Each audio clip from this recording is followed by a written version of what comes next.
बढ़ेंगे। त्राल एनकाउंटर का नया वीडियो हिंदी खबर पर त्राल एनकाउंटर का ड्रोन वीडियो सामने आया। वीडियो में दिखाई दे रहा है आतंकी किस तरीके से हमला कर रहे हैं। तो ये ड्रोन का ये वीडियो आपके सामने, त्राल एनकाउंटर का ये नया वीडियो जो हिंदी खबर में हम आपको दिखा रहे हैं।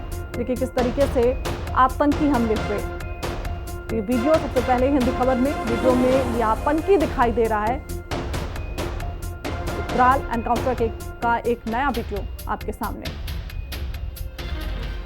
तो आतंकियों पर चुन चुन कर प्रहार किया जा रहा है। बता दिया साहब ने भी देख लिया, मैं भेज दिया ना इधर ही। एक के फोटो वो है जो बस स्टैंड के नीचे वो शेड है। अच्छा, ये रोड वाली पार्टी थोड़ा ध्यान देना, वो ऑब्जर्व कर रहा है, इधर उधर मूवमेंट करके ऑब्जर्व कर रहा है सभी को। शीशा को ऑन करके भेजा था ना, ये क्लियर बता दिया साहब ने भी देख लिया, मैं भेज दिया ना इधर ही। एक के फोटो वो है जो बस स्टैंड के नीचे वो शेड है। अच्छा, ये रोड वाली पार्टी थोड़ा ध्यान देना, वो ऑब्जर्व कर रहा है, इधर उधर मूवमेंट करके ऑब्जर्व कर रहा है सभी को।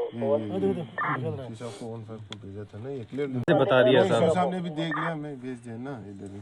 एक के फोटो वो है जो बस स्टैंड के नीचे वो शेड तो है। देखिए सेना का ये बड़ा ऑपरेशन किस तरीके से ये आतंकी तस्वीरों में कैद हुआ। जो आगे बढ़ते हैं, जम्मू कश्मीर में सुरक्षा बलों को बड़ी कामयाबी मिली। पुलवामा के त्राल में 3 आतंकी ढेर हुए। पहलगाम हमले में शामिल आतंकी का खात्मा हो गया। आतंकी आसिफ शेख भी एनकाउंटर में ढेर हुआ है। पहलगाम हमले की साजिश में शामिल था ये आसिफ। सुरक्षा बलों ने 2 दिन में 6 आतंकियों को ढेर कर दिया। जैश का टॉप कमांडर था आतंकी आसिफ शेख। पहलगाम हमले के बाद ये बड़ा एक्शन, आतंकी आसिफ शेख भी एनकाउंटर में ढेर हो चुका है। तो लगातार भारतीय सेना सर्च ऑपरेशन चला रही, जिसमें ये बड़ी कामयाबी, जहां सुरक्षा बलों ने 2 दिन में ही 6 आतंकियों को ढेर कर दिया। जैश का टॉप कमांडर था ये आतंकी, जिसे भारतीय सेना ने ढेर किया। पुलवामा के त्राल में 3 आतंकी ढेर हुए हैं। तो 2 दिनों के अंदर ये बड़ी कामयाबी, 2 दिनों के अंदर 6 आतंकियों को भारतीय सेना ने ढेर किया। तो आतंकी आसिफ शेख भी इसमें शामिल था। पहलगाम हमले की साजिश में आसिफ का नाम था और 2 दिन में 6 आतंकी सुरक्षा बलों ने ढेर कर दिया। तो लगातार देश के वज़ीर-ए-आज़म नरेंद्र मोदी जी की रहनुमाई में देश बहुत एक उभरती ताकत बन रहा है। उसके साथ साथ देश के अंदरूनी हालात में देश के वज़ीर दाखिला जनाब अमित शाह जी और पूरा मिला के जीरो टॉलरेंस है टेररिज्म की तरफ। देश की तरफ कोई देखे, वो अंदर हो या बाहर हो, हमारी फोर्सेस जो हैं उनको खुली छूट है। और न्यूट्रलाइजेशन टाइम आपने देखा होगा, और नक्सलाइट का, और कश्मीर में और नॉर्थ ईस्ट में आपने देखा होगा कि किस तरह अमन आगे बढ़ रहा है।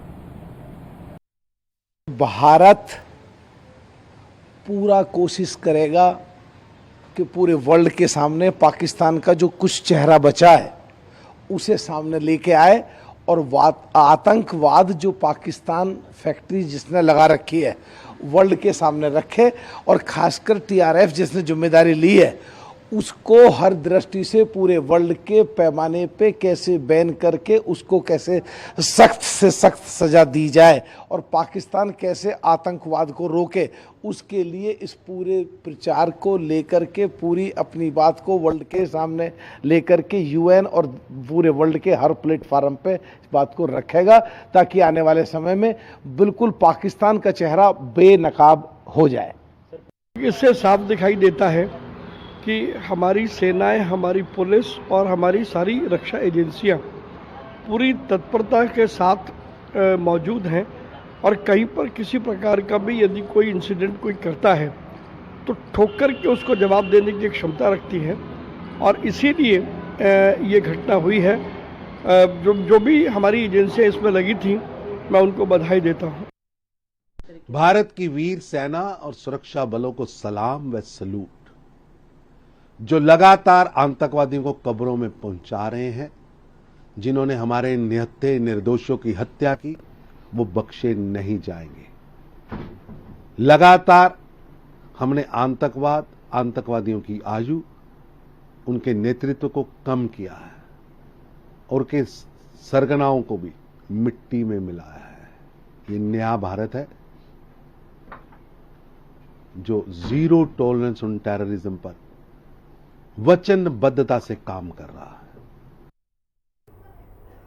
तो ज्यादा जानकारी के साथ हमारे सहयोगी मुकर्रम हमारे साथ जुड़ गए। मुकर्रम, देखिए ये बड़ी सफलता है क्योंकि 2 दिनों के अंदर 6 आतंकियों को ढेर कर दिया है हमारी सेना ने।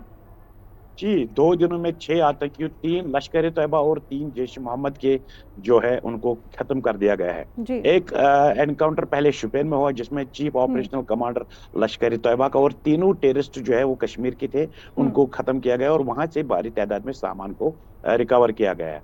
और आज सुबह त्राल इलाके में एनकाउंटर चला और उसमें जो 3 टेररिस्ट जैश मोहम्मद के बताए जा रहे हैं, अभी पुलिस ने उसकी इंफॉर्मेशन स्टेटमेंट ऑफिशियल नहीं दी। हालांकि आईजी का कहना है कि 3 कामयाबी, जो जम्मू कश्मीर पुलिस का आईजी इंस्पेक्टर जनरल है उसने कहा कि 3 टेररिस्टों को जो जैश मोहम्मद के साथ एफिलेटेड है उनको हमने खत्म किया है और उनको मार गिराया गया है। हालांकि ये बताया जा रहा है कि जो तीनों में से एक आसिफ शेख है वो पहलगाम टेरर अटैक जो 22 अप्रैल को हुआ था उसमें उसका हाथ शामिल था। हालांकि सिक्योरिटी फोर्सेस के लिए एक बहुत बड़ी कामयाबी और पहलगाम का बदला एक तरफ से कश्मीर घाटी में भी लिया गया जो कि इस टेररिज्म एक्टिविटी में उसके साथ थे। सिक्योरिटी फोर्सेस का ये भी कहना है कि जो पहलगाम में टेरर अटैक हुआ उसके बाद जो ऑपरेशन सिंदूर भारत सरकार ने टेररिस्ट कैंपों पे लॉन्च किया जो कि पाकिस्तान ऑक्युपाइड कश्मीर में उनको टेररिस्ट हेडक्वार्टर्स को खत्म किया। हालांकि वो भी चल रहा था लेकिन यहाँ से सिक्योरिटी फोर्सेस ने अपनी कमर कसी और ऑन टोज खड़े रहे ताकि ये जो छुपे हुए टेररिस्ट है उनको आइडेंटिफाई किया जाए, उनकी लोकेशन ट्रेस की जाए और उनको मार दिया जाए। उसमें सबसे बड़ी कामयाबी यानी कि 2 दिनों में 6 आतंकियों को मार गिराना, 3 लश्कर तैयबा के साथ और 3 जैश मोहम्मद के साथ। और 6 के 6 जो टेररिस्ट है ये कश्मीर के ही लोकल टेररिस्ट है, यानी कि जो फॉरेन टेररिस्ट है इनमें कोई नहीं था लेकिन कश्मीर के ही, क्योंकि एक तरफ से अगर हम कहेंगे ये भी उन टेररिस्ट ग्रुप में शामिल हुआ करते थे, उनको रास्ते दिखाने में, उनको हाइडेस दिखाने में, लेकिन सिक्योरिटी फोर्सेस ने इन पे इतना शिकंज कसा है और जितने उनके इनपुट्स या सोर्स थे उनके जरिए इन टेररिस्टों को मार गिराया गया है। फिलहाल सिक्योरिटी फोर्सेस के लिए एक बहुत बड़ी कामयाबी है कि आसिफ शेख जो बताया जा रहा है इस एनकाउंटर में मार गिराया गया है, जो कि पहलगाम अटैक में उससे पहले कहा गया था सिक्योरिटी फोर्सेस ने कि ये पहलगाम अटैक में शामिल है और उसके बाद तुरंत ही उसके रिहायशी को डिमोलिश किया गया था, क्योंकि हिंदी खबर ने भी ग्राउंड जीरो पे वहां पे ब्रेक की किस तरीके से आसिफ शेख को की रेजिडेंस को डिमोलिश किया गया है और उसको वार्निंग दी गई थी कि आप सरेंडर करें या तो आप हमारी सिक्योरिटी फोर्स गोली से मर जाओगे। हालांकि रिजल्ट वही निकला जो सिक्योरिटी फोर्स ने पहले चाहा था। इसमें राष्ट्रीय राइफल, जम्मू कश्मीर पुलिस की एसओजी स्पेशल ऑपरेशन ग्रुप और सीआरपीएफ के कमांडो फोर्स सेना शामिल थे ये ऑपरेशन कामयाब करने में। बिल्कुल मुकर्रम, देखिए इस ऑपरेशन के बाद एक बात तो साफ हो चुकी है कि जो भी आतंकी गतिविधियां या भारत में रह के की जाए या भारत के बाहर जाके उन्हें प्लान किया जाए, भारत उसे बख्शेगा नहीं, चुन चुन के आतंकियों का खात्मा करेंगे। जी, सिक्योरिटी फोर्सेस जो जम्मू कश्मीर में खास तौर पर लगे हुए उन्होंने जो एंटी टेररिज्म यानी कि टेररिज्म के खिलाफ जो वार है, जिसमें आज राजनाथ सिंह डिफेंस मिनिस्टर ने भी कश्मीर में कहा, घाटी में कहा, बादामी बैंक कैंटोनमेंट में कहा कि जिस तरीके से कश्मीरियों ने साथ दिया मैं प्राउड फील करता हूं और जिस तरीके से कश्मीरियों ने हर लम्हा हर समय साथ दिया पहलगाम अटैक के बाद, चाहे ऑपरेशन सिंदूर भारत ने लॉन्च किया, चाहे पहलगाम टेररिज्म जो एक्टिविटी है किस तरीके से लोगों ने निंदा की, और मैं प्राउड फील करता हूं जम्मू और कश्मीर के निवासियों को और सराहना भी किया, जो सेना है यहाँ पे उनको सराहाया भी और खास तौर पर ये मैसेज दी कि जितने भी टेररिज्म एक्टिविटीज यहाँ पे हो रही है उनके खिलाफ जीरो टॉलरेंस होगी। बिल्कुल मुकर्रम, देखिए आज जो 3 आतंकियों को ढेर किया है हमारी सेना ने, उनके पास से क्या कोई हथियार भी बरामद किए गए हैं?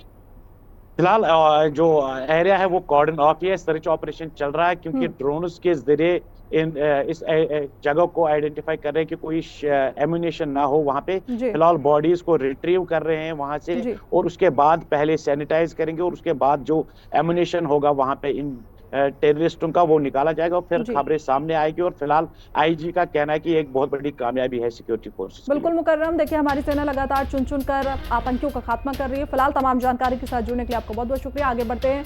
भारत और पाक में सीज फायर होने के बाद पहले से हालात सामान्य हो गए हैं। जम्मू कश्मीर में नियंत्रण रेखा पर हुए युद्ध विराम के बाद स्थिति में लगातार सुधार देखने को मिल रहा है। जम्मू शहर में हालात सामान्य हैं। बारामूला में पहले से हालात कंट्रोल में हैं। हालांकि प्रशासन ने एहतियात बरतते हुए सीमावर्ती इलाकों में कुछ पाबंदियां जारी रखी हैं। बच्चों के लिए स्कूल और कॉलेज को खोल दिया गया है। मैं इस वक्त बारामूला टाउन में हूँ और ये लाइन ऑफ कंट्रोल से कुछ ही दूरी पे है। इस साइड एक साइड पे है डिग्री कॉलेज बारामूला का। और ऑपरेशन सिंदूर जब भारत ने लॉन्च किया था उसके बाद पाकिस्तान ने भी रिटेलिएशन में शेलिंग की और जो उड़ी सेक्टर, कुपवारा, टंगडार, इन इलाकों में मुतासर हुए लोग वो सेफर प्लेसेस पे गए थे। लेकिन जो कॉलेजेस, यूनिवर्सिटीज़ और स्कूल्स बंद किए गए थे एज ए प्रिकॉशनरी मेजर। लेकिन 2 दिनों से यहाँ पे भी अब कॉलेजेस खुलने लगे हैं और ये कहा गया है कि जब तक सिक्योरिटी एजेंसीज ने ये कहा कि पहले हम इन एरियाज़ को सैनिटाइज करेंगे बॉम्ब डिस्पोजेबल स्क्वाड के साथ, उसके बाद जो एरिया क्लियर होगा, क्योंकि लाइव शेल्स मिलने के खतरात है, उस जो एरियाज़ क्लियर हो जाएंगे वहाँ पे अब स्कूल्स को भी जाने की इजाज़त दी जाएगी। अब बिल्कुल हमने देखा कि काफ़ी बरसों के बाद बालाई इलाकों में जो शेलिंग हुई, जिसमें जो मुकामी लोग हम थे वहाँ के रहने वाले, हम डर गए थे पहले दिन। फिर दूसरे दिन हमें वहाँ से निकाला गया और शिफ्ट गया कॉलेजों में और कहीं अपने रिश्तेदारों के घर गए। तो फिर बाद में हमने देखा कुछ ही दिनों के बाद सीज़ फायर हुआ, तो हम वेलकम करते हैं उसको, क्योंकि कश्मीर एक ऐसी जगह है, इससे पहले भी हमने देखा कि काफ़ी बरसों के लिए स्कूल्स बंद रहते थे, कॉलेज बंद रहते थे और जिससे हमारी जो पढ़ाई थी उस पर असर पड़ता था। जो हमारा जो एकेडमिक सेशन है ना, ये फिर से रिज्यूम हो गया है क्योंकि जो जंग की सूरत हाल यहाँ पे बनी थी। लेकिन हम कश्मीरी ने बहुत कुछ सहा। We don't want war now, we have suffered enough and our generations have been killed, so we don't want anything to happen now. So हम बस अब अमन से रहना चाहते हैं, पीस से रहना चाहते हैं। तो हमारी जो तालीम है वो इससे पहले भी अफेक्ट हुई है और अब हम नहीं चाहते हैं। हमारे यहाँ पोइट्स हैं, फिलोसफर्स हैं, राइटर्स हैं, तो हम इन्हीं चीज़ों पे फोकस करना चाहते हैं। सो प्लीज़ हमें आप अब अमन से रहने दें, आप कोई जंग ना करें। हाँ जी, हम अभी बहुत खुश हैं क्योंकि 9 दिनों के बाद हमारा कॉलेज जो है ओपन हुआ है। सीज़ फायर हुआ, इससे बहुत खुशी की बात है। लाइक जो बॉर्डर्स पे रहते हैं वो लोग भी खुश हुए और उनके जो नुकसान हुआ उससे सीज़ फायर की वजह से जो है सब मुतासिर हुआ, अच्छा हुआ। आगे बढ़ते हैं। कर्नल सोफिया पर बयान के बाद घिरे एमपी के मंत्री। हाईकोर्ट के आदेश